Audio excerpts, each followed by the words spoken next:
Okay, hello everyone.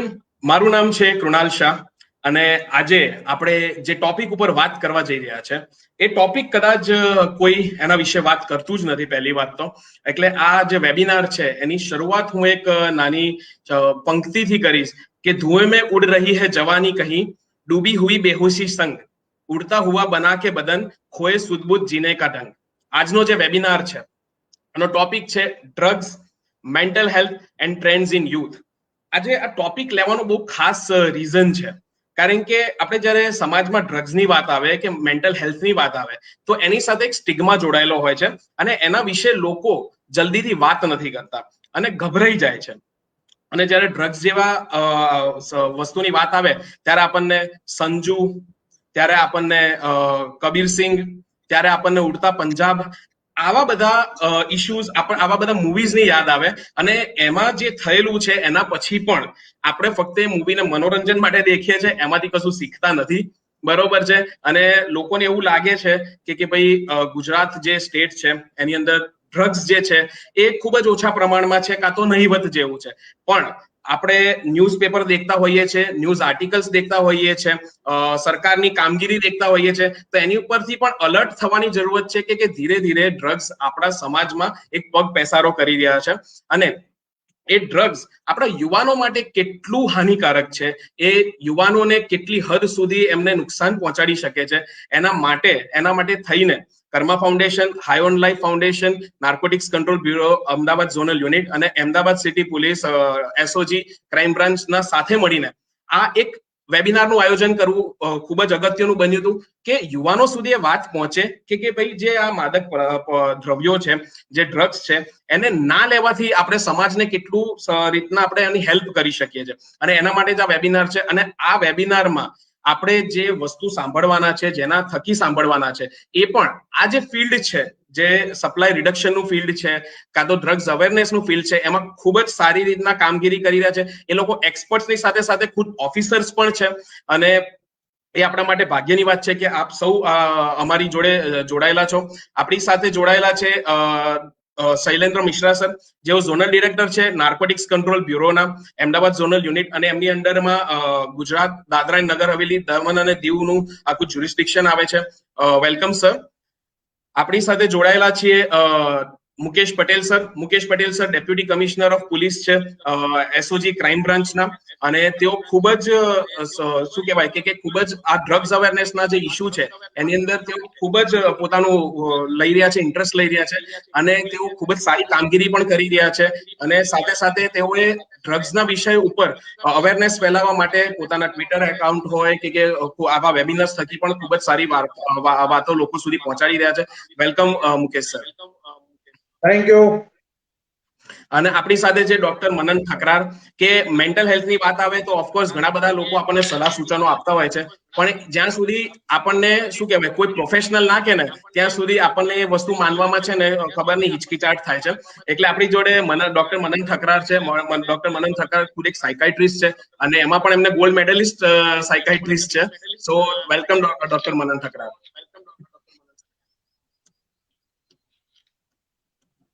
તો આજની આપણે જે વેબિનાર છે એની શરૂઆત આપણે एक मुख्य बात थी करवी.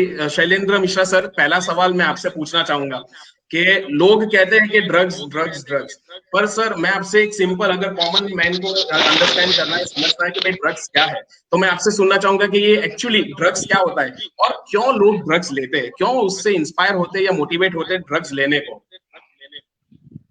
देखिए, ड्रग्स अगर हम मोटी मोटी बात करना चाहें तो ये बेसिकली हिस्टोरिकली या हम कहें हमारे पुराणों में भी और बाकी जगहों पे भी इसका जो है काफी ज्यादा उल्लेख रहा है.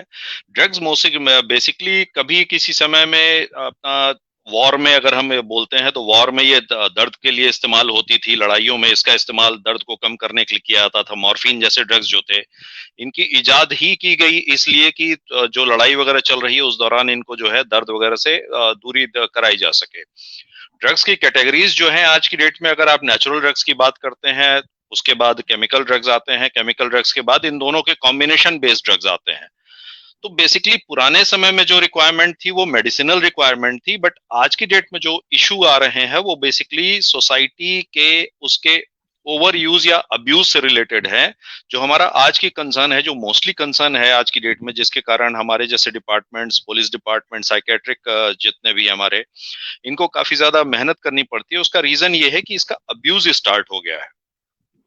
मेडिसिनल ड्रग्स जैसे मॉर्फिन है, बाकी ट्रामाडोल जैसे इवन जो टैबलेट्स हैं, कोडीन कफ सिरप जो आपकी नॉर्मल खांसी के लिए इस्तेमाल हो रही हैं, आज की डेट में अगर आप उनको फ्रीली अगर देखना चाहें किसी मार्केट में या किसी केमिस्ट से लेना चाहें, तो those are basically not available. Not available होने का कारण मात्र इतना है, because if they are made freely available, people tend to start abusing them, and abusing in the sense कि नशे के लिए उसका इस्तेमाल करना शुरू करते हैं। कोडीन कफ सिरप अगर आप 2 स्पून लेते हैं तो it is helpful for your cough, but if you take it as a bottle, it has that much of content कि वो आपको एक हाई देता है। नाउ हाई से अगर हम हाई की बात करते हैं, तो हाई जो है basically it has become a fad nowadays. can I continue in Hindi or English, because Yes, I'm in sir. So it has become a fad. People जो स्टूडेंट्स है आज की लॉबी में, जो कम एज के लोग हैं, वो मोस्टली इसको कई बार बस मजे के लिए, बस यूं ही जिंदगी में कुछ डिफरेंट होना चाहिए उस नजरिए से इसको लेना शुरू करते हैं। But let me remind you कि कोई भी चीज जो आपकी सोसाइटी या बाकी जगह पे बहुत ही फ्रीली अवेलेबल नहीं हो रही है, एक्सेप्ट नहीं हो रही है, वहां पे अगर आप थोड़े से मजे के लिए या थोड़े से अच्छे समय के लिए, जो कि आपको आज की यूथ को लगता है कि हम एक लाइफ एंजॉय कर रहे हैं ड्रिंक्स के साथ, बाकी चीजों के साथ, तो अगर आप उस रिस्क के साथ कहीं एंटर कर रहे हैं, तो naturally you are making a big mistake.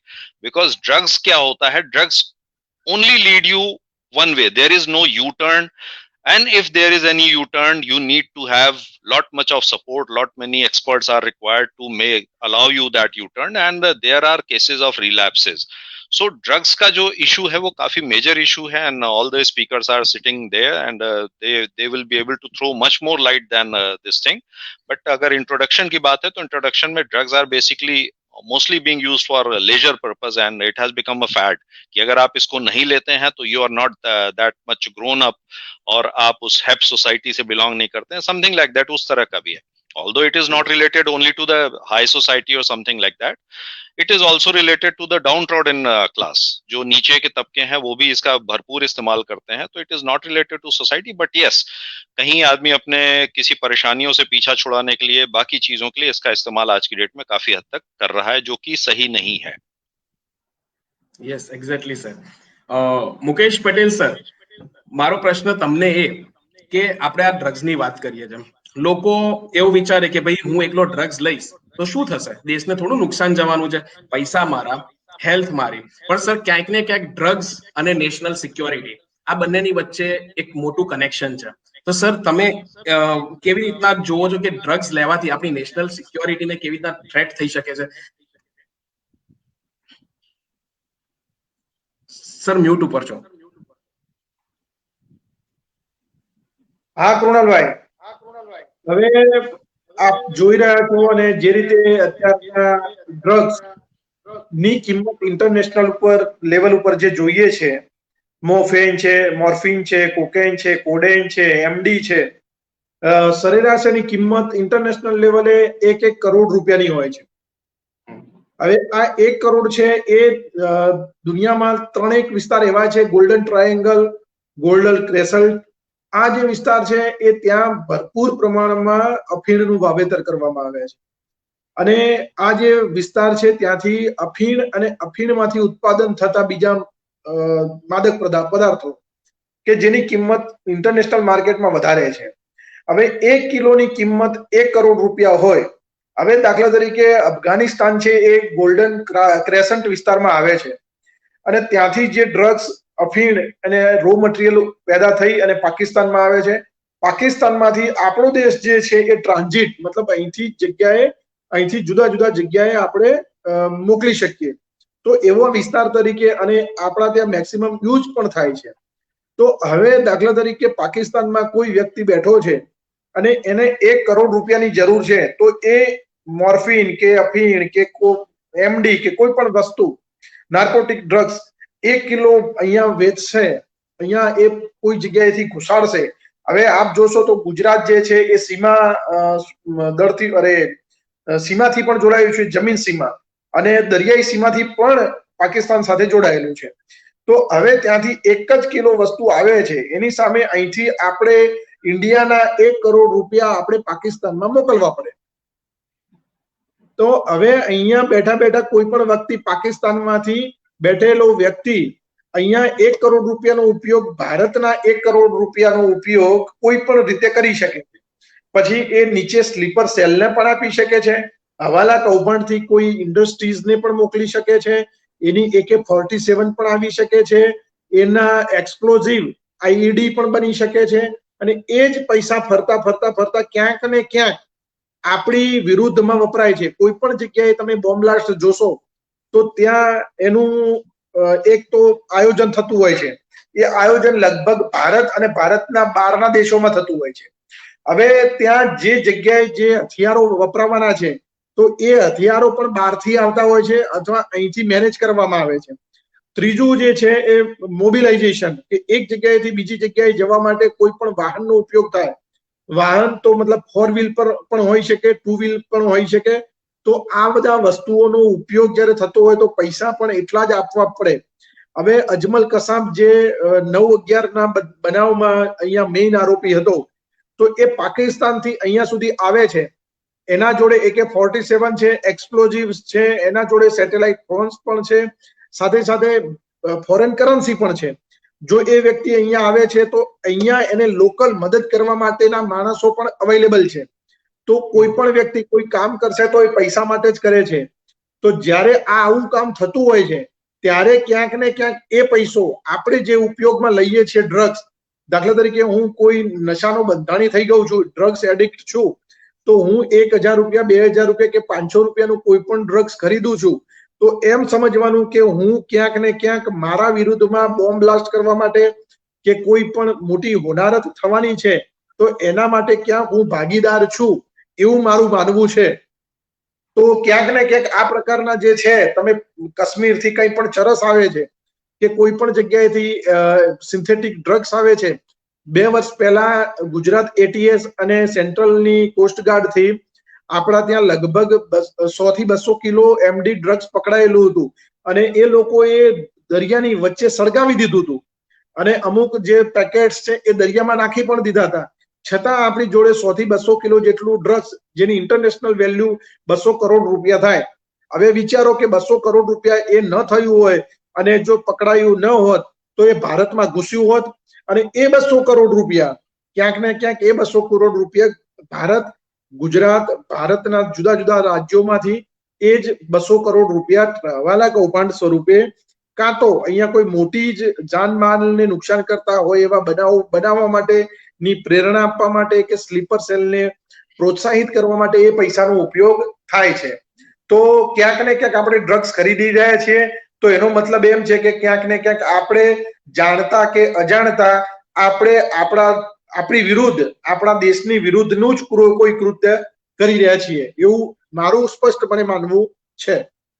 ના, સાચી વાત છે સર. એટલે આ એક ક્લિયર સંદેશો છે બધા માટે કે ભાઈ અગર તમે ડ્રગ્સ લો છો તો એના થકી ઉત્પાદિત થતા જે રૂપિયા છે એ કોઈ પણ હોસ્પિટલ, એ કોઈ પણ ધાર્મિક સંગઠન કે એ પણ કોઈ પણ કંપની બનાવવામાં યુઝ નથી થતા, બરોબર છે. એ તમારી જ વિરુદ્ધમાં 9/11 જેવા હમલાઓ કાં તો બોમ્બ બ્લાસ્ટ જે કરવામાં આવે છે એમાં જ ઉપયોગી થાય છે. એટલે એટ ધ એન્ડ આપણે આપણી જ મૃત્યુને સ્પોન્સર નથી કરવાની.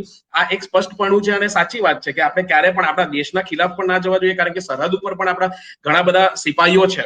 તો આપણે એક તરફ એવું કહેતા હોઈએ કે ના ભાઈ આપણા દેશના સિપાહીઓને કશું ના થવું જોઈએ, અને એક તરફ ડ્રગ્સ લેતા હોઈએ તો આ વસ્તુ ડાયરેક્ટલી એમને અફેક્ટ થાય. એટલે આપણે આ વસ્તુ શીખવી જોઈએ કે ભાઈ ડ્રગ્સ લેવાથી આપણી નેશનલ સિક્યોરિટી જે છે એ ખતરામાં પડે છે. ડોક્ટર મનન, તમે ઘણા બધા વિદ્યાર્થીઓ સાથે ઇન્ટરેક્ટ કર્યું હશે, ઘણા બધા યુથ સાથે ઇન્ટરેક્ટ કર્યું હશે. તમે અત્યાર સુધીમાં શું દેખ્યું છે કે આ જે એડિક્શન હોય છે, બરોબર છે, ભલે પછી એ સિગરેટનું એડિક્શન હોય કે દારૂનું હોય કે પછી આપણે ડ્રગ્સનું હોય, એનું ડાયરેક્ટ આપણા માનસિક સ્થિતિ ઉપર, આપણા મેન્ટલ હેલ્થ ઉપર એનો શું અસર થાય છે? ખૂબ પ્રબળ અસર થાય છે. એ પહેલી વસ્તુ તો આપણે એ સમજી લઈએ કે એડિક્શન ક્યારે થાય. એનું સેજ આપણે વૈજ્ઞાનિક એંગલ જોઈ લઈએ અને પછી આપણે એ વિચારી લઈએ કે જે બંને રિસ્પેક્ટેડ સરે જે કહ્યું કે ભાઈ એનું ખાલી ઇન્ડિવિજ્યુઅલ ઇફેક્ટ નથી હોતી, બાય એન્ડ લાર્જ સોસાયટી પર બહુ ખૂબ જ મોટી અસર હોય છે. તો કોઈ પણ વસ્તુથી આપણે એડિક્ટ ક્યારે થઈએ એની પાછળનું વિજ્ઞાન શું હોય છે કે એક હાઈ મળે આપણને. જે મિશ્રા સરે કહ્યું કે કોઈ પણ વસ્તુને આપણે ડ્રગ ક્યારે કહેશું, તો એમાં એક જ વસ્તુ ખૂબ મહત્વની છે કે જ્યારે એ વસ્તુથી આપણને એક હાઈ મળે. જેમ કે એ મોર્ફિન છે, તો મોર્ફિનનું જે ડેરિવેટિવ આવે કોડિન જે આવે જે આપણી કોડિન સિરપમાં, એ ઓપિયોઇડ ડેરિવેટિવ કહેવાય. તો એ ઓપિયોઇડ એક એવી વસ્તુ છે કે જેના કારણે આપણા મગજમાં એક જાતની એક કિક મળે. એટલે બાય એન્ડ લાર્જ ડ્રગ્સ જે હોય એ બે ટાઈપની, સ્ટિમ્યુલન્ટ હોય અને એક ડિપ્રેસન્ટ હોય. સ્ટિમ્યુલન્ટ એટલે આપણી જે એમ્ફિટામિન છે કે એમડીએમએ છે એ બધી સ્ટિમ્યુલન્ટ્સ કહેવાય, કે જેનાથી આપણી જે ઇવન કોકેન સ્ટિમ્યુલન્ટ કહેવાય, કે જેનાથી આપણી જે અવેરનેસ છે, આપણી કામ કરવાની કે આપણી બેઝલ જે આપણી બોડીની સ્થિતિ છે ને એ અપ થઈ જાય થોડી. એટલે જે આપણે પિક્ચરોમાં જોઈએ છે કે સ્નોટ કરીને તરત એકદમ એક્ટિવ થઈ જાય માણસ, ખૂબ જેને કહેવાય કે પરસેવો છૂટવા માંડે, હાર્ટબીટ વધી જાય, એ બધી વસ્તુઓ થાય. વેરેઝ ઓપિયોઇડ જેવી દવાઓ લેવાથી માણસને ઊંઘ આવે, રિલેક્સ ફીલ થાય, મસલ્સ રિલેક્સ થઈ જાય.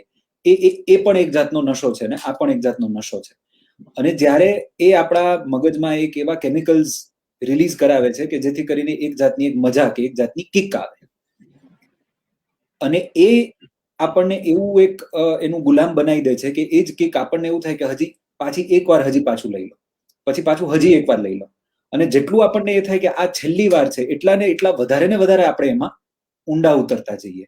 This is the basic psychology of the first step of addiction, કે આપણે એવું કહીએ કે બસ આ છેલ્લી વાર, પણ એમાં ને એમાં એ નેક્સ્ટ ટાઈમ જે હોય છેલ્લી વાર કરતા એ એના કરતા વધારે હોય. અને એના કારણે બાયોલોજીકલ લેવલે તો ખરો જ, કારણ કે આપણા બ્રેનના જે પણ બધા કેમિકલ્સ છે, જેટલું ઇન્સ્યુલિન મહત્વનું છે ડાયાબિટીસમાં, કે જેટલું આપણું બ્લડ પ્રેશર મહત્વનું છે હાઇપરટેન્શનમાં, એટલી જ ક્લિયર કટ બાયોલોજી છે એડિક્શનની. એડિક્શન પણ એટલી જ વૈજ્ઞાનિક બીમારી છે.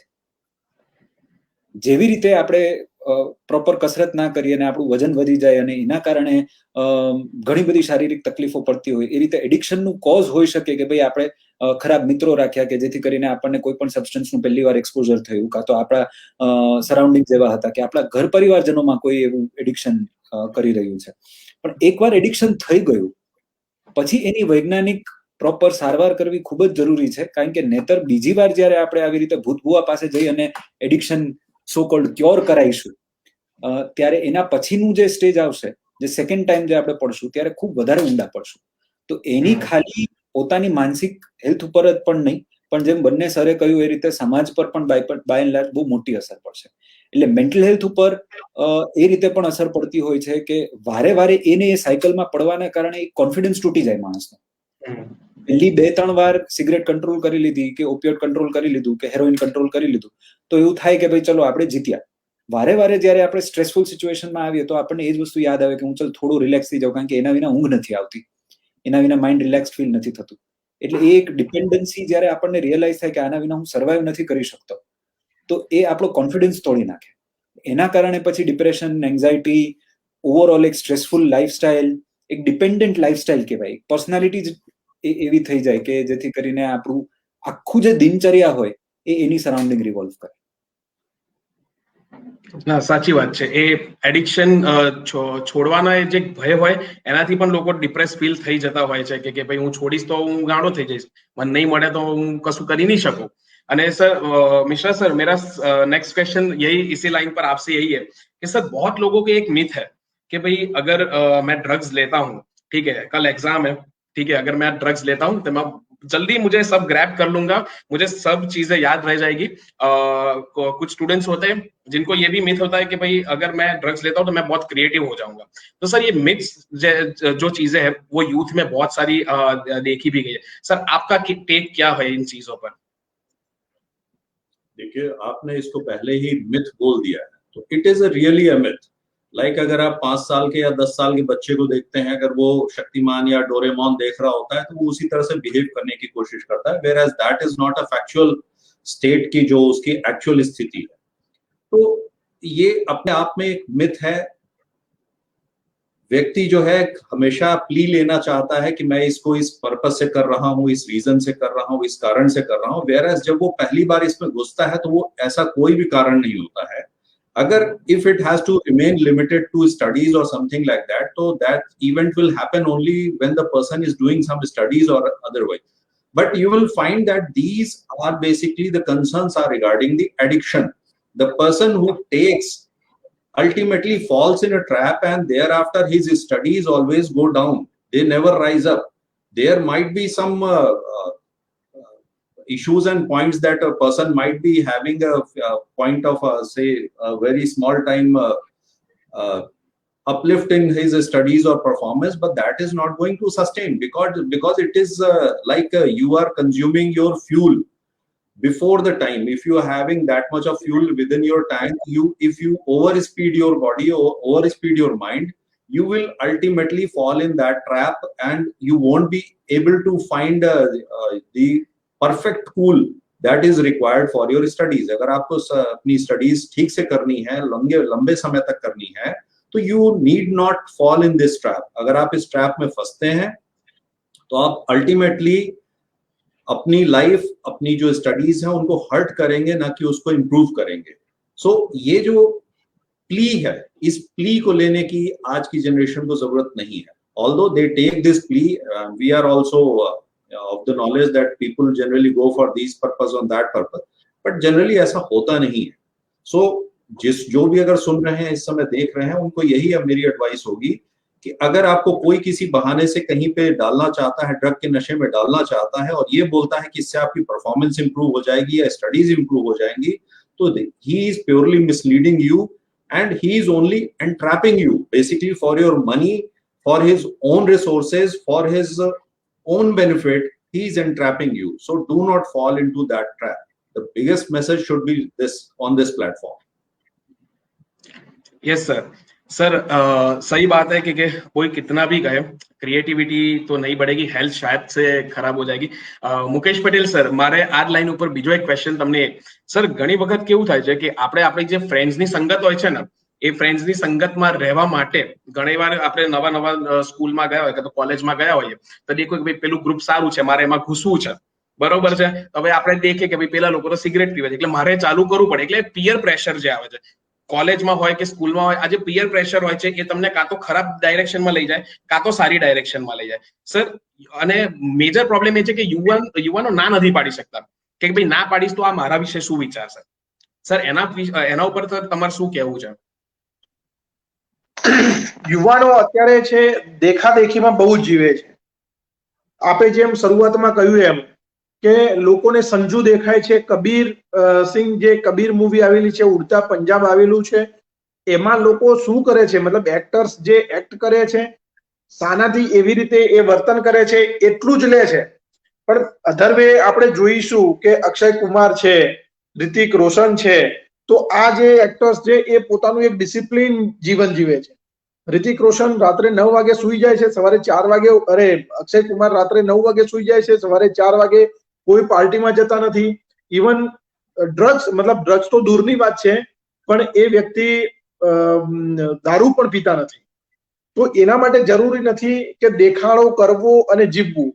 અત્યારના યુવાનોમાં એવો ક્રેઝ હોય છે કે મારું ફ્રેન્ડ સર્કલ વધે, મને કોઈ નોટિસ કરે કે હું બીજાના ત્યાં જઉં છું કે મારે આ ગ્રુપ જોઈન કરવું છે, તો આવી રીતે કંઈક ના કંઈક રીતે લોકો પોતાને નોટિસ કરે કે મારે ત્યાં ગ્રુપમાં જવું છે, એના માટે લોકો ચાલુ કરે છે. પરંતુ તમે તમારી ઓરા, તમે તમારું એટલું વ્યક્તિત્વ મજબૂત બનાવો કે લોકો તમને ફોલો કરે, નહીં કે તમે બીજાને ફોલો કરો.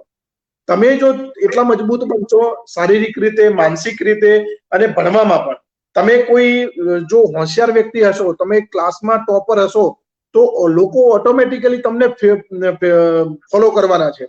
તમે ફિઝિકલી એટલા ફિટ હશો તો પણ લોકો તમને ઓટોમેટિકલી ફોલો કરવાના છે. તો તમે તમારું વ્યક્તિત્વ એવું બનાવો કે જેથી લોકો તમને ફોલો કરે. અને અત્યારે કોઈ સિગરેટ પીવે છે તો મારે એને ફોલો કરવો પડે, લોકો ડ્રગ્સ લે છે તો મારે એને ફોલો કરવા પડે, એવી કોઈ જ જરૂરી નથી કે મારે એને ફોલો કરવું. સ્પષ્ટપણે તમે ના પાડી દો કે ભાઈ તમે આ કરો છો એ ખરાબ છે, સમાજને, વ્યક્તિગત રીતે અને દેશને આનાથી નુકસાન થાય છે, તો તમે જો આ કરતા હશો તો હું તમારા ગ્રુપમાં જોડાવાનો નથી. તમે તમારું પોતાનું ગ્રુપ, આપણા જેવા પણ માણસો હોય ને કે જે કોઈ વ્યસન નહીં કરતા હોય, કોઈ ડ્રગ્સ નહીં લેતા હોય, તો એનું પોતાનું એક અલગ ગ્રુપ બનાવો.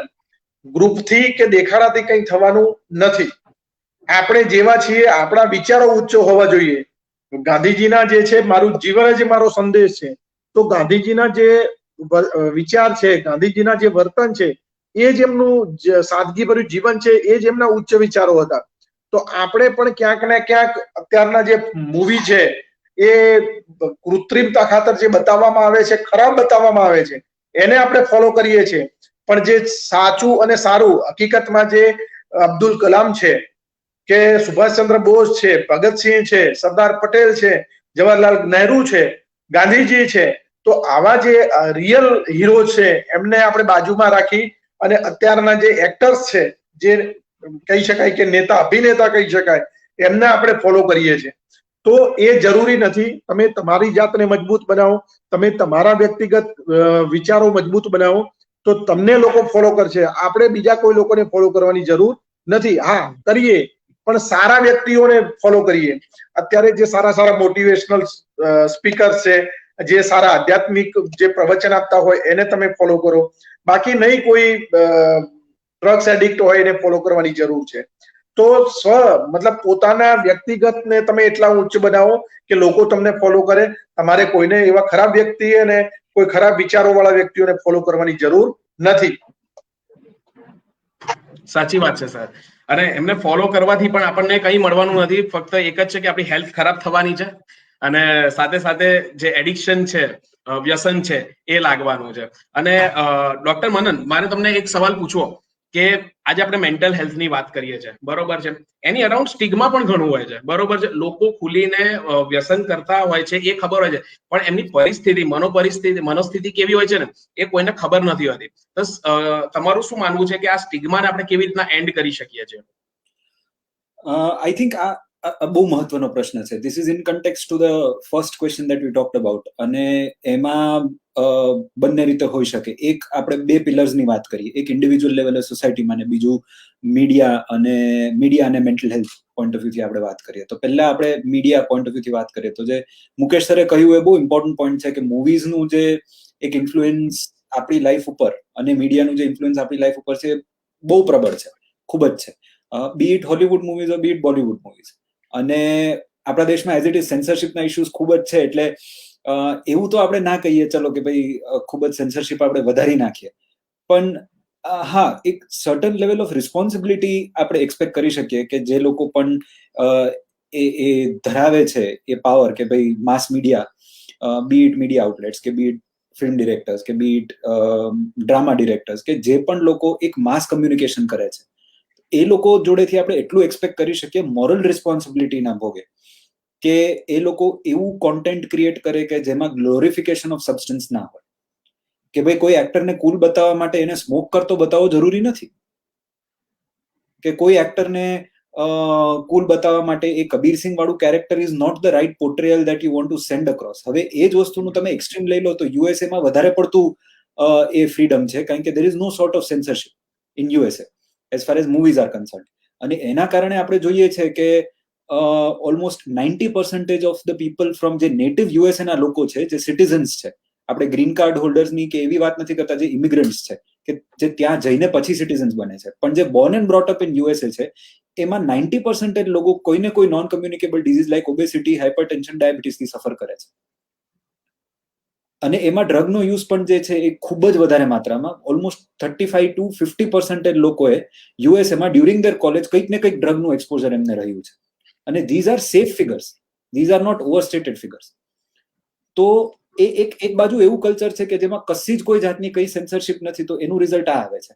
વેરેઝ આપણે એક ચાઇના જેવું કન્ટ્રી લઈ લઈએ કે જેમાં માસ કમ્યુનિકેશનના જેટલા પણ મીડિયમ છે બહુ સ્ટ્રોંગલી કંટ્રોલ્ડ છે, મૂવીઝ છે કે કશું પણ છે, તો ત્યાં આવી બધી વસ્તુઓના પ્રમાણ ખૂબ ઓછા છે. We live in a democracy where we are trying to establish a balance between both. And I think the moral responsibility is also a very important aspect of it. કે ભાઈ ખાલી સેન્સરશિપ કે ખાલી લાકડી બતાવીને તમે એ વસ્તુ કરો, એના કરતા એક મોરલ રિસ્પોન્સિબિલિટી હોય આપણામાં કે ભાઈ હું કોન્ટેન્ટ ક્રિએટ કરું છું તો હું એવું કોન્ટેન્ટ ક્રિએટ કરું. આ થઈ માસ મીડિયાની કે માસ કમ્યુનિકેશનની વાત. એનાથી સ્ટિગ્મા પણ ઓછો થશે. એવા મૂવીઝ બનશે, એવું કોન્ટેન્ટ જનરેટ થશે કે જે એડિક્શનને સ્ટિગ્મા કરતા એક બીમારી તરીકે પોર્ટ્રે કરશે, કે જેથી કરીને જે લોકો એડિક્શનમાં પડી ગયા છે એ લોકોને એક ધિક્કારની નજરથી કે એક ખરાબ નજરથી જોવા કરતા કે એડિક્ટ તરીકે જોવા કરતા બીમાર તરીકે જોવામાં આવે. જેટલું પણ રિસન્ટ સાયન્ટિફિક એવિડન્સ આપણે છેલ્લા 10 વર્ષથી જોઈએ તો એડિક્શનની એટલી જેનેટિક ટેન્ડન્સી હોય છે જેટલી કોઈ વ્યક્તિને ડાયાબિટીસની હોય. જેમ ડાયાબિટીસ રન્સ ઇન ફેમિલીઝ, એવી રીતે addiction also runs in families. Someone who is the son or daughter of someone who has suffered from addiction has much more chances of undergoing addiction themselves. આ બધું જ્ઞાન આપણી સોસાયટીમાં છે નહીં, એટલે કર્મા ફાઉન્ડેશન, આ બધા જે લોકોએ ભેગા થઈને આ ઓર્ગેનાઇઝ કર્યું છે, એવા વધારે ને વધારે સેમિનાર્સ થાય ને આવી ઇન્ફોર્મેશન બહાર પડે કે ભાઈ એટલું જ સાયન્ટિફિક છે કે એટલી જ બીમારી છે જેવી કે કોઈ બીજી કોઈ કમ્યુનિકેબલ, નોન કમ્યુનિકેબલ, કોવિડ કે હાઇપરટેન્શન કે મલેરિયા. તો એને એક બીમારીના સ્વરૂપે આપણે જોવા માંડીએ સમાજમાં, ઇન્ડિવિજ્યુઅલ લેવલે, માસ કમ્યુનિકેશન લેવલે, દરેક રીતે, તો એ સ્ટિગ્મા ખૂબ એડ્રેસ થઈ શકે. અને એના કારણે જે ગેરમાન્યતાઓને એક પેરેલલ એક આખું બિઝનેસ ચાલે છે નોન સાયન્ટિફિક ડી એડિક્શનનું. કારણ કે લોકો સાયન્ટિફિક લોકો પાસે જઈ નથી શકતા સ્ટિગ્માના કારણે, સાચી સારવાર લઈ નથી શકતા. કારણ કે હું ગવર્મેન્ટ હોસ્પિટલમાં જઈ કે પ્રાઇવેટ હોસ્પિટલમાં જઈને હું મારું નામ લખાવવું પડશે, મારા કેસ રેકોર્ડ્સમાં આવશે કે મને આલ્કોહોલનું એડિક્શન છે, કે મને કોકેનનું કે કેનાબિસનું એડિક્શન છે. એટલે હું ક્યાં જાઉં? તો કે હું કોઈક એવા ભૂત બુઆ પાસે જતો રહું કે જ્યાં મારે કોઈ હિસાબ નથી આપવાનો, જ્યાં મારું નામ રજીસ્ટર નથી થતું. એટલે એના કારણે એ વિશેષ સાયકલમાંથી આપણે નથી નીકળતા. એ બહુ જરૂરી છે કે એ સ્ટિગ્મા તો જ નીકળશે જો આપણે એને એક બીમારી તરીકે જોઈએ. અને if we look at it like a disease, then we are going to have that empathy as well, કે ભાઈ ચલો આ વ્યક્તિની સાચી સારવાર મળે, આપણે એને એન્કરેજ કરી શકશું કે તું સાચી સારવાર લે, અને we are going to be able to deal with it in a much more better way. खूब જ સાચી વાત છે. મિશ્રા સર, मुझे आपसे ये पूछना है कि sir there are two things always, ठीक है? One is either you go towards drugs, okay, and ruin your life, or either you go towards your a healthy life, okay, where you are happy, you are spending time with your family, with your friends, and you are contributing to the society. ये दो रास्ते हैं sir. when a person needs to choose, when a youth needs to choose, okay, जब उसे कुछ dilemma में होता है या confusing situation में होता है, sir, what are the things which you suggest which can help him to choose to go in a right direction? See, once the earlier conversation that was going, the idea that has been forwarded by Dr. Manan and Mr. Mukesh, I would like to continue on that thing. See, the basic thing, the basic problem is the choice. Naturally, if you ask that whether you want an apple or something, or want to have some peanuts or something, so person will obviously go for the health. Everybody would like to choose apple. So in between family comfort and between drug abuse, no one is willing to go for the drug abuse. It is the situation, it is a condition that forces him, and that situation mostly arises from the family conditions.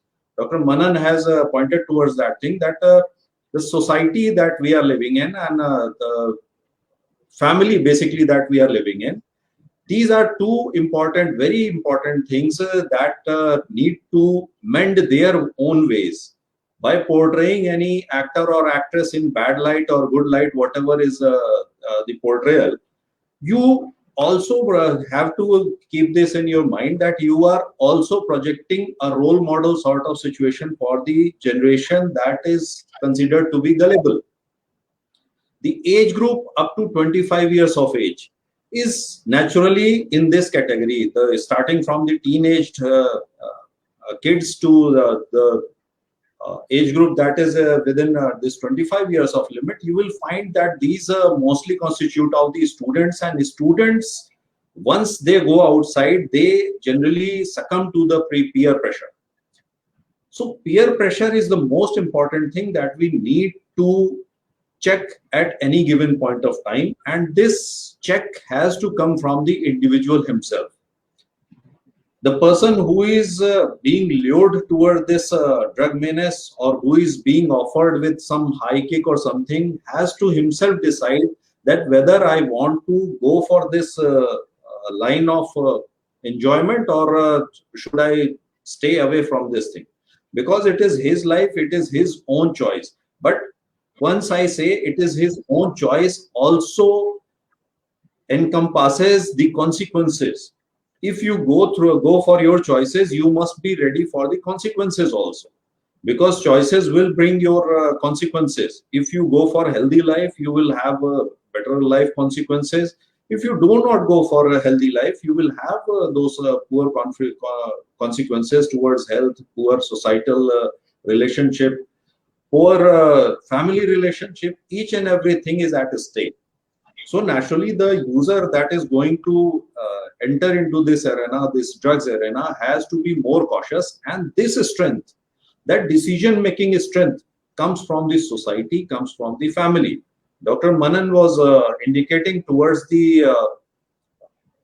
cases where people are more prone to fall towards the drug needs and towards the substance abuse are the families which have the history of this thing. So naturally, if you have a strong foundation, you will be reacting like that. If you have a weak foundation, you will be reacting like that. So families are the most important pillars that provide support to the families. And if the families are themselves falling into this trap of even liquor, consumption of liquor, which is, I won't say it is very much prevalent, but yes, it is prevalent. It is available. And even if you are doing this thing in your family, rest assured that there will be a problem in your family at some certain point of time. Because if you are having a teenager in your family, he will be first abusing this liquor available within your home pregnants, and thereafter he will go for more severe kicks and all. There will be requirement, and he will move towards those severe kicks. That fad is always there, that peer pressure is always there, friends are available, and the stuff is available. So it is better not to give that start to that child and allow him to live that happy life, that healthy life, by following healthy rules and regulations within your home four walls only. Because once you provide this condition to your child, he will be naturally become a good citizen, a better citizen.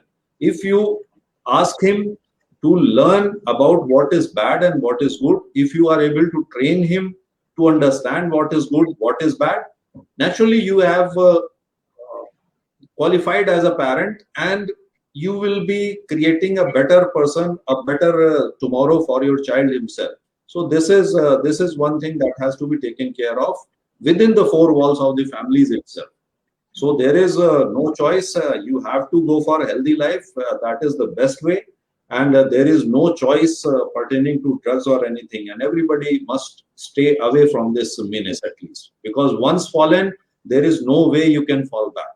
That I always maintain. And I have seen people falling back in the trap rather than moving away from the drugs. So beware and be careful. This is my message. Yes, sir. Mukesh sir, તમે આ જે ડિપાર્ટમેન્ટમાંથી આવો છો, that is the police department, okay, જે સૌથી વધારે on field હોય છે, સૌથી વધારે લાઈક પબ્લિક જોડે ડાયરેક્ટ ઇન્ટરેક્શન પોલીસનું હોય છે. તો sir, what are some things, એવી શું વસ્તુઓ છે કે જે તમે સજેસ્ટ કરશો આજના યુથને કે જે એ વસ્તુ કરે તો જેનાથી એમનો સેલ્ફ ડેવલપમેન્ટ પણ થશે, એમનામાં સકારાત્મક વસ્તુઓ પણ ઉત્પન્ન થશે અને સાથે સાથે એ ક્રાઇમથી દૂર રહી શકશે? કારણ કે મોસ્ટલી આપણે દેખવામાં આવે છે કે ઘણી વખત ડ્રગ્સના લીધે પણ ઘણા બધા ક્રાઇમ્સ થાય છે. તો એ બધાથી પણ દૂર રહી શકે, નોર્મલ ક્રાઇમ્સથી પણ દૂર રહી શકે, એના માટે કેવી જીવન શૈલી એમને અપનાવી જોઈએ, કાં તો કેવું પોઝિટિવ થિંકિંગ એમને રાખવું જોઈએ, પોઝિટિવ એટીટ્યુડ રાખવું જોઈએ? હવે ડોક્ટર સાહેબ અને મિશ્રા સરે જે વાત કરી છે, મિશ્રા સરે પણ કહ્યું કે ફેમિલી એક તો જનરેશન નેક્સ્ટ, મતલબ હું છું તો મારા બાળકો અને મારા ફાધર, મતલબ હું છું એ સેન્ડવિચમાં છું. મારા મધર ફાધર શું કરતા હતા તો એ હું કરું છું, અને હું જે કરું છું એ મારા બાળકો કરશે. તો જે ઘરમાં જો દારૂ પીવાતો હશે તો ત્યાંના બાળકો દારૂ પીવાના જ છે. તો સૌ પ્રથમ પહેલી મારી વાત એ છે કે ઘરમાં આપણા જે ઇન્ડિયન કલ્ચર છે એમાં તો સંસ્કાર બહુ સારા આપવામાં આવે છે, કે વ્યક્તિ સવારે ઉઠે, પ્રાર્થના કરે, પૂજા કરે, પછી માતા પિતાના પગે લાગીને પોતાના ધંધે જાય, ધંધે જઈને પણ અગરબત્તી કરતા હોય છે, પૂજા કરતા હોય છે, પછી સાંજે આવે, હાથ પગ ધોવે, પછી જમે. ઇવન જમતા પહેલા પણ આપણે એક પરમ કૃપાળુ પરમાત્માને પ્રાર્થના કરતા હોઈએ છીએ કે ભાઈ આજનું મને તમે જમવા આપ્યું છે એ બદલ ખૂબ ખૂબ આભાર. તો આવું જે ડિસિપ્લિન જીવન છે, આપણા જે પૂર્વજોના મતલબ દાદા પરદાદાના જે સંસ્કારો છે એનું સાતત્ય જળવાય પેઢી દર પેઢી, એ મૂલ્યો એના વેલ્યુઝમાં વધારો થતો જાય. પણ હવે પરિસ્થિતિ એવી આવી છે કે દિવસે દિવસે એ વેલ્યુમાં ઘટાડો થઈ રહ્યો છે, એ જે મૂલ્યો છે એમાં ઘટાડો થઈ રહ્યો છે. કે પહેલા જે હતું તો હું કોઈના ઘરે જતો તો અઠવાડિયું રહેતો, મામાના ઘરે જતા. હવે એક દિવસમાં નહીં, 1 કલાકમાં મામાના ઘરેથી પાછા આવીએ છીએ. તો દિવસે દિવસે ઓનલાઈન જે સ્ક્રીન છે એનો ઉપયોગ વધુ થતો જાય છે, પણ બાજુમાં કોઈ સદેહે મતલબ જીવંત સ્ક્રીન બેઠી છે, ચામડી બેઠી છે, એમાં આપણે ઇન્ટરેસ્ટેડ નથી. તો એક વ્યક્તિગત કેન્દ્રગામી નહીં બનતા, સર્વગ્રાહી બને વ્યક્તિ. તો એના માટે તમામે ઇવન માતા પિતા પેઢી દર પેઢી એ પોતાનું એક આ રાખવું પડશે કે સારા સંસ્કારો આવતા જાય. આપ જોશો તો જે ઘરમાં ડિસિપ્લિન નથી, જે ઘરમાં નિયમો નથી કે ભાઈ રાત્રે 6 કે 7 વાગે પહેલા દરેક વ્યક્તિએ આપણા ઘરે આવવું, સાથે જમવું, જે ઘરમાં આ નિયમોનું પાલન થતું નથી ત્યાં એ ઘર દિવસે દિવસે સ્વતંત્રતાના ઝંખના વધારે થતી જાય છે અને લોકો સંયુક્ત ફેમિલીમાંથી દિવસે દિવસે અલગ થતા જાય છે. કોઈને એકબીજાની કોઈ ટોકે એ ગમતું નથી.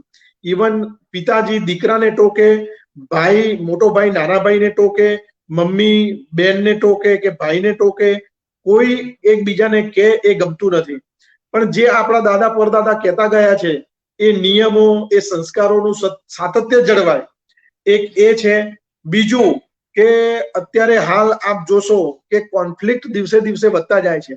પિતાજીનું કહ્યું દીકરો માનતો નથી, મોટા ભાઈનું કહ્યું બેન માનતી નથી, કે મોટા ભાઈનું કહ્યું નાનો ભાઈ માનતો નથી, પતિનું કહેવું પત્ની અને પત્નીનું કહેવું પતિ માનતા નથી. તો ક્યાંક ને ક્યાંક એક વ્યક્તિની બીજી વ્યક્તિ સાથેની જે ગેપ છે એ દિવસે દિવસે આ મોબાઈલના લીધે વધતી જાય છે. આપ તમે જોશો કે 5 વર્ષ પહેલા કે 10 વર્ષ પહેલા આપણે જેટલો સમય ફેમિલીને આપતા હતા, હવે એની જગ્યાએ આપણે એટલો જ સમય આપણે આપણા મોબાઈલને આપીએ છીએ. આપણે આપણા મોબાઈલ વગર ક્યાંય ઘરની બહાર જઈ શકતા નથી. આપણે આપણા મોબાઈલ વગર આપણને 5 મિનિટ જો મૂકી દેવામાં આવે તો લોકો ગાંડપણ, એક પ્રકારનો ભય અને એક પ્રકારનો રોગ, માનસિક રોગ હવે તો મોબાઈલ વગર, મોબાઈલની રિંગ મારી આવી કે બીજાની આવી, આપણે આ બધું જોતા થઈ ગયા છે. તો ક્યાંક ને ક્યાંક લોકો શિસ્તમાં નથી રહેતા, નિયમોમાં પાલન નથી કરતા અને ક્યાંક ને ક્યાંક આવા ડ્રગ એડિક્ટ બની જતા હોય છે, નશાના રવાડે ચડી જતા હોય છે. તો ક્યાંક ને ક્યાંક એનો જે અસર છે એ વ્યક્તિ પોતાના ઉપર તો પડે જ છે, પોતાના કુટુંબ પર પણ પડે છે, સાથે સાથે સમાજ પર પણ પડે છે. હવે કોઈ પણ વ્યક્તિ 50 રૂપિયાથી માંડીને 1500-2000 રૂપિયાનું ડ્રગ્સ અવેલેબલ હોય છે. ગાંજો લો તો તમે 50 રૂપિયાનો એક જીપર આવે છે. હવે વ્યક્તિ દરરોજના 50 લે કે મહિનાના ગણીશું તો 1500 રૂપિયા એ બગાડે છે, એ કંઈ કરશે નહીં. હવે જ્યારે એડિક્ટ બને છે ત્યારે પોતાની કાર્યક્ષમતા ઘટી જાય છે. હવે એ પહેલા જેટલું કામ કરતો હતો, જે રીતે મિશ્રા સાહેબે કહ્યું કે તમને એક ઉત્તેજના તો આવશે પણ તમારી કાર્યક્ષમતા ધીરે થઈ જશે. તો એ બીજા દિવસે મહિના પછી એ કામ કરી શકે એવો રહેતો નથી. તો પછી એ શું કરશે? તમારા અને મારા જેવા કોઈ વ્યક્તિ ચાલતા ચાલતા જતા હશે તો એમના ગળામાંથી ચેન ખેંચશે. કોઈ વ્યક્તિ મોબાઈલ પર વાત કરતો જતો હશે તો એનો મોબાઈલ ખેંચી લેશે. કોઈ વ્યક્તિને ચપ્પુ બતાવી અને એના જોડેથી પૈસા કઢાવી લેશે. ક્યાંક તમારા ઘરમાંથી કે ઘરની બાજુમાંથી સાયકલ પડી હશે, મોટરસાયકલ પડી હશે કે 4 વ્હીલર પડ્યું છે તો એમાંથી નાના કોઈ પાર્ટ્સની ચોરી કરશે અથવા 4 વ્હીલર જો મળી જાય તો 4 વ્હીલરની ચોરી કરી નાખશે. તો આ જે નશાના ઉપયોગથી લોકો ક્યાંક ને ક્યાંક સામાજિક રીતે, આર્થિક રીતે અને શારીરિક રીતે બધી જ રીતે પીછેહટ કરતા જાય છે અને જેની અસર વ્યક્તિ ઉપર, ઘર ઉપર મતલબ કુટુંબ ઉપર અને સમાજ ઉપર ક્યાંક ને ક્યાંક કાયદો અને વ્યવસ્થાની સામે આવી જવાથી થાય છે. અત્યારે તમે જોશો તો જે વ્યક્તિને ડ્રગ્સ નહીં મળે એ વ્યક્તિ કોઈની સાથે ઝઘડો કરી બેસશે, કોઈની સામે જેમ તેમ બોલી નાખશે. જો એ વ્યક્તિ પોલીસ સામે આવશે તો પોલીસ સામે પણ એને ભાન નહીં રહે, પોલીસ સાથે પણ સીધા સંઘર્ષમાં આવે છે. તો આવી રીતે ક્યાંક ને ક્યાંક ડ્રગ્સ એડિક્ટ લોકો કે જે લોકો પોતે સ્વયં શિસ્ત નથી, ઘરમાં શિસ્તનું વાતાવરણ નથી, એ જ લોકો કાયદો અને વ્યવસ્થાનું ભંગ કરે છે. અને કાયદો અને વ્યવસ્થાનું ભંગ થાય છે એટલે એક વ્યક્તિ નહીં પણ એ સોસાયટીમાં જ્યાં કોઈ ઝઘડો થયો તો એ ઘર, એ સોસાયટી અને એ આજુબાજુનો વિસ્તાર, સમગ્ર વિસ્તારનું વાતાવરણ ડહોળાઈ જાય છે. કોઈ મર્ડર થાય છે તો એ આખો વિસ્તાર 10-15 દિવસ કે મહિના માટે ત્યાં એક પ્રકારનો કર્ફ્યુ હોય એવી પરિસ્થિતિ આવી જાય છે. તો સીધી રીતે કે આડકતરી રીતે જે લોકો નિયમોનું પાલન કરતા નથી, જે લોકો પોતે શિસ્તનું પાલન કરતા નથી, ત્યાં ક્યાંક ને ક્યાંક સમાજમાં અને વ્યક્તિગત રીતે આ લોકો બરબાદ થતા હોય એ ધ્યાન પર આવે છે. કૃણાલભાઈ. Yes sir. ના સર, સાચી વાત છે કે એ ફેમિલી, સોસાયટી, ફાઇનાન્શિયલી પણ માણસને કમજોર કરી નાખે છે આ બધી ડ્રગ્સની વસ્તુ.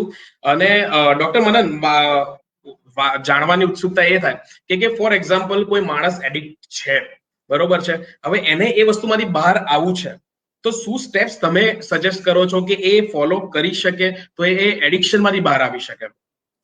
સાયકોલોજીકલીમાં કેવી રીતના એ બધું બહાર આવી શકે આ એડિક્શન માંથી? કોઈ પણ એડિક્શનના અલગ અલગ સ્ટેજીસ હોય એનાથી બહાર આવવાનું સ્ટેજ. યુઝ્યુઅલી ફર્સ્ટ સ્ટેજ જે છે એને સાયન્ટિફિક લેંગ્વેજમાં પ્રી કન્ટેમ્પ્લેશન કહેવાય. કન્ટેમ્પ્લેશન એટલે કોઈ પણ વસ્તુ વિશે સોચ વિચાર કરવો. અને જ્યારે એ વ્યક્તિમાં ઇન્સાઇટ ના હોય કે ભાઈ આ વસ્તુ એક તકલીફ છે, તો એને પ્રી કન્ટેમ્પ્લેશન સ્ટેજ કહેવાય, કે ત્યારે એ વ્યક્તિ વિચારતું પણ નથી કે આ વસ્તુ પ્રોબ્લેમ છે. યુઝ્યુઅલી આપણી કંઈક ને કંઈક ડિફેન્સીસ બની જતી હોય છે કે ભાઈ હું આલ્કોહોલને નથી વાપરતો, એટલે આલ્કોહોલ મને નથી વાપરતું, હું આલ્કોહોલને વાપરું છું મારું સ્ટ્રેસ મેનેજ કરવા માટે, કે મને ફોકસ કરવા માટે, કે સિગરેટ પીઉં છું તો મને ફોકસ વધારે થાય છે, હું કામ વધારે કરી શકું છું. કંઈક ને કંઈક આપણા ડિફેન્સીસ હોય છે જ્યારે આપણે પ્રી કન્ટેમ્પ્લેશન સ્ટેજમાં હોઈએ છીએ. તો at that point in time એમાંથી બહાર આવવા માટે એ વસ્તુ ખૂબ જરૂરી છે કે જે વસ્તુને કહેવાય એક ઇન્ટરવેન્શન. કારણ કે ત્યાં સુધી આપણને કોઈ જાતનું મોટિવેશન જ નથી હોતું એ ક્વિટ કરવાનું, કારણ કે એ કોઈ પણ એડિક્શન આપણા જીવનમાં એટલું ધીરે ધીરે ઉધઈની જેમ કોન્કર આપણા લાઈફને કરી લે છે કે આપણને એ વસ્તુ રિયલાઇઝ જ નથી થતી હોતી કે આખી લાઈફ કે આખી જે મારું દિવસ છે એ એની અરાઉન્ડ રિવોલ્વ કરે છે. તો જે લોકો આપણા હિતેચ્છુ છે, જે લોકો આપણા માટે સારું ઈચ્છે છે, એ લોકો બધા ભેગા થઈને એકવાર આપણને કહે કે ભાઈ આ વસ્તુ હવે લાઈફમાં પ્રોબ્લેમ થઈ રહી છે, એના કારણે તારી સામાજિક લાઈફ છે, કે તારું જોબ છે, કે તારું ફેમિલી લાઈફ છે, એ કોમ્પ્રોમાઇઝ થઈ રહ્યું છે, અને એ શાંતિથી, ફર્મલી પણ શાંતિથી, પ્રેમથી, સોફ્ટલી કે એ આખી પ્રોસેસને ઇન્ટરવેન્શન કહેવાય. એટલે ઇન્ટરવેન્શનની પ્રોસેસ ખૂબ જ જરૂરી છે ટુ મેક શ્યોર કે એ પ્રી કન્ટેમ્પ્લેશન જે ફેઝ છે કે જેમાં વ્યક્તિ વિચારતું જ નથી કે આ વસ્તુ તકલીફ છે, એમાંથી કન્ટેમ્પ્લેશન ઉપર જાય. Contemplation is when the person starts thinking કે ઓકે હવે આ વસ્તુ એક પ્રોપર તકલીફ છે અને મારે એના વિશે કંઈક કરવાની જરૂર છે. મોટિવેશન બે પ્રકારના હોય, જો એક્સટ્રિન્સિક હોય અને ઇન્ટ્રિન્સિક. એક્સટ્રિન્સિક એટલે લાકડીથી આપેલું કે ભાઈ હું એક્ઝામ માટે વાંચીશ નહીં તો હું ફેલ થઈ જઈશ, કે કોઈ કહી દે કે ભાઈ તું કાં તો દારૂ મૂકી દે ને કાં તો મને મૂકી દે. એ જે ટાઈપનું મોટિવેશન છે એ મોટિવેશન લાકડી વાળું છે, હંમેશા ક્યારે લાંબુ ટકવાનું જ નથી. એ વસ્તુથી લોંગ ટર્મ રિઝલ્ટ ક્યારેય નથી મળવાના.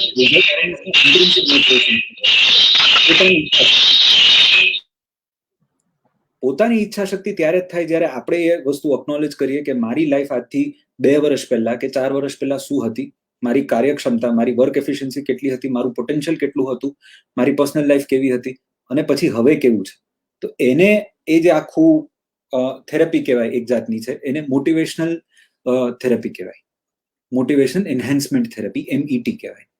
It is a type of therapy which is specific for addiction, કે જેથી કરીને એમાં તમે લેક્ચર નથી લેતા કે તમે એડવાન્ટેજીસ ડિસએડવાન્ટેજીસનું એક પાવર પોઈન્ટ નથી બનાવી દેતા. The beauty about mental health is કે દરેક વ્યક્તિની સ્ટોરી અલગ છે. આજે એ આલ્કોહોલ કે ઓપિયોઇડ કે હેરોઇન કે કેનેબિસ કે વીડ કે ગાંજો કે કશી પણ વસ્તુનું જે એડિક્શન થયું છે, તો એના જે કારણો છે, પ્રાઇમરી કારણો, સેકન્ડરી કારણો, ટર્શિયરી કારણો, ફેમિલી, સોશિયલ લાઈફ, ફ્રેન્ડ્સ જે પણ છે એની આખી વાર્તા અલગ હોવાની. આપણે એ વાર્તા ટ્રીટ કરવી પડે, આપણે એ વાર્તામાંથી મોટિવેશન બહાર કાઢવું પડે, અને એ જ્યારે બહાર નીકળશે તો એ દ્રઢપણે મક્કમ થશે કે ઓકે, આટલી અસર મારી જિંદગીમાં આ વસ્તુની પડી છે અને એટલે મારે મૂકવાની જરૂર છે, તો જ એ વસ્તુ લાંબે ગાળે આપણે ટકાઈ શકશું.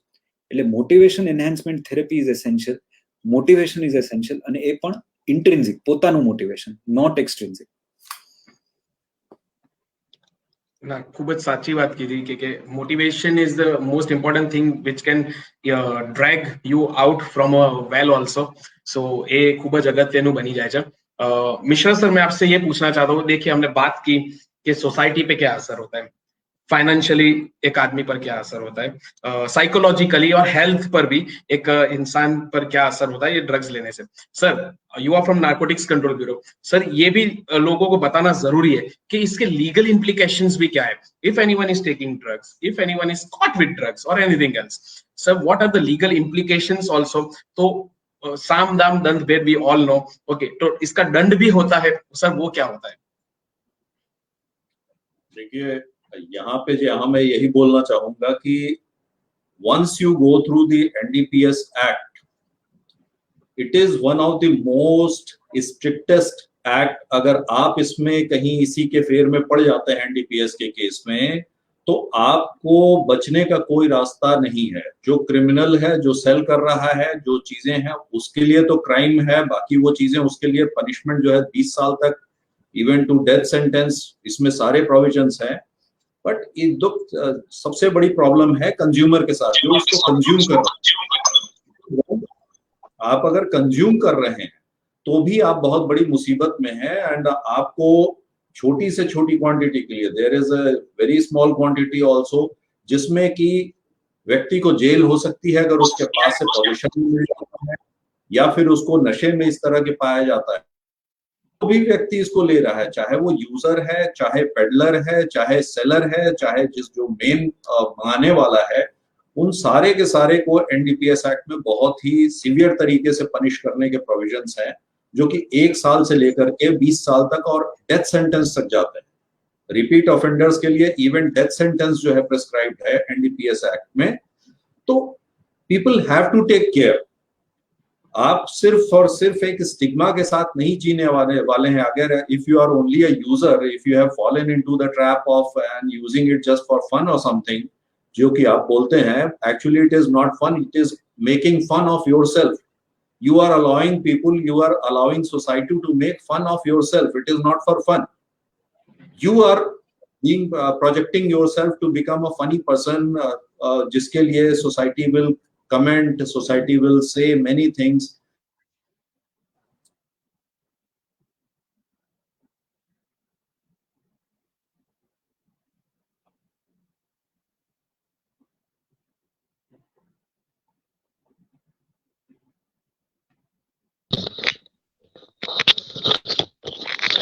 I'm sorry, I was dropped in between.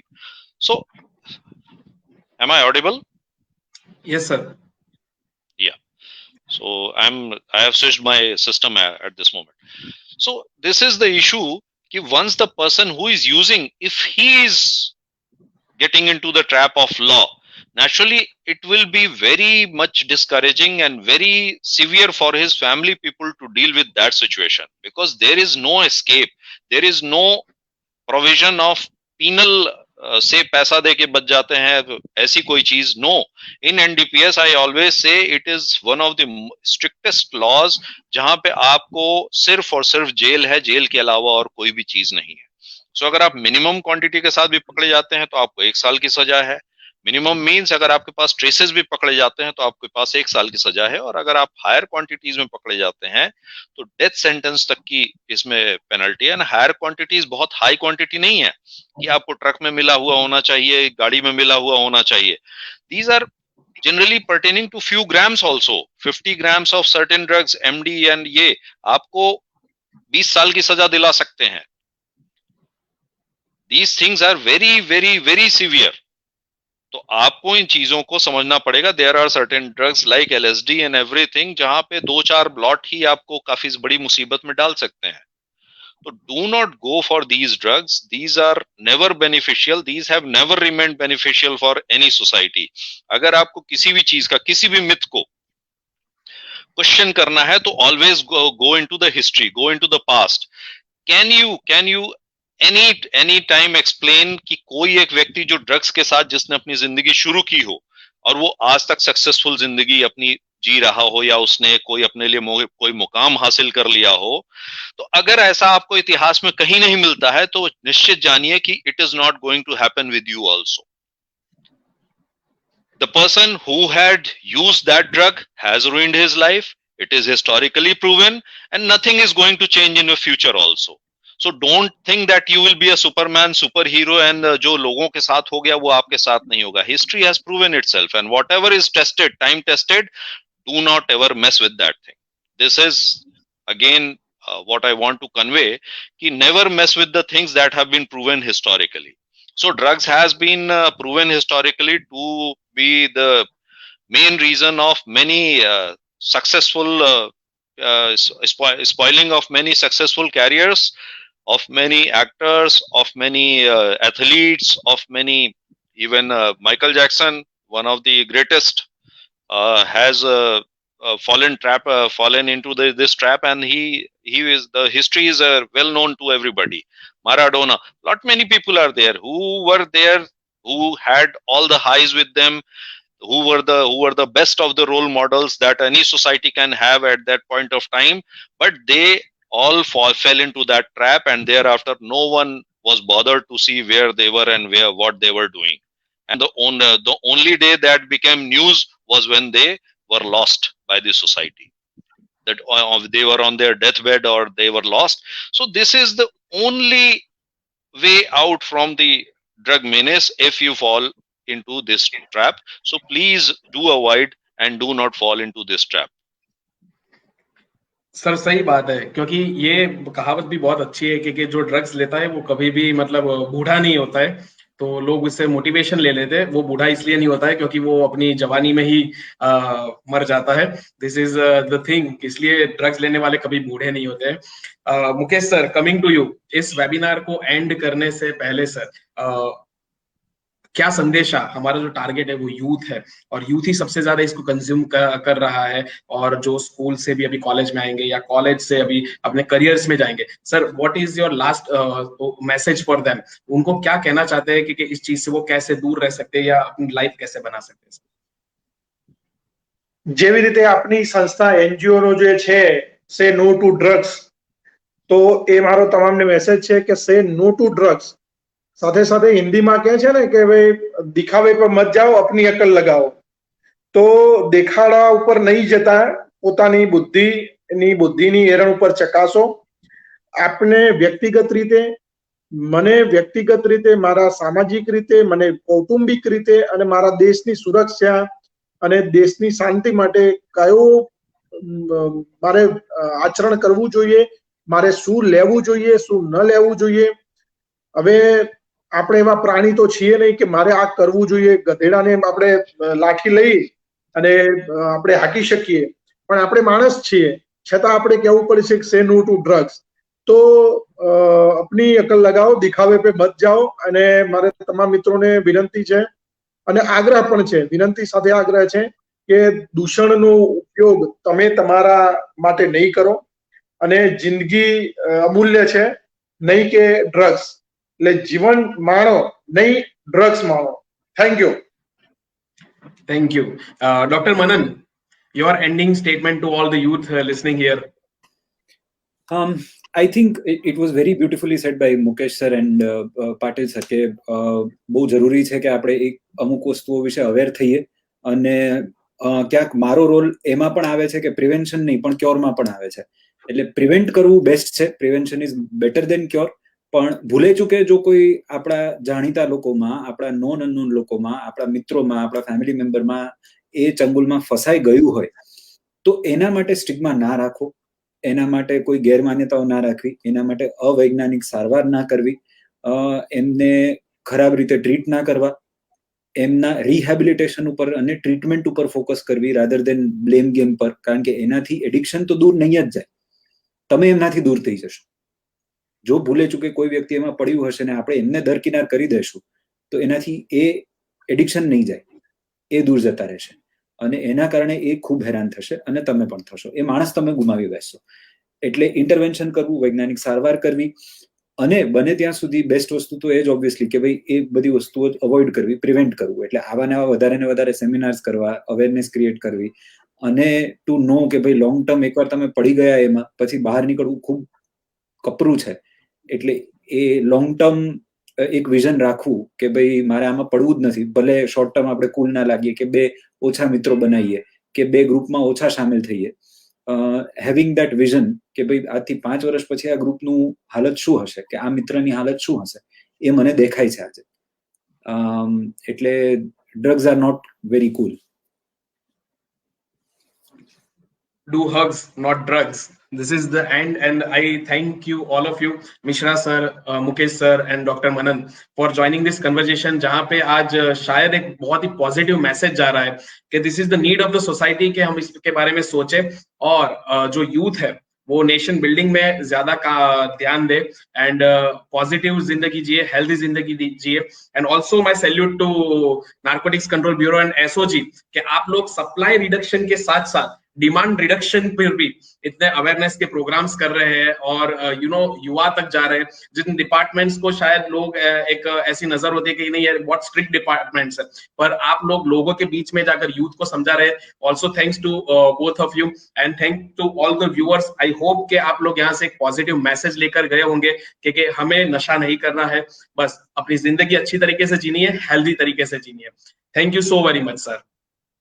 Thank you. Thank you.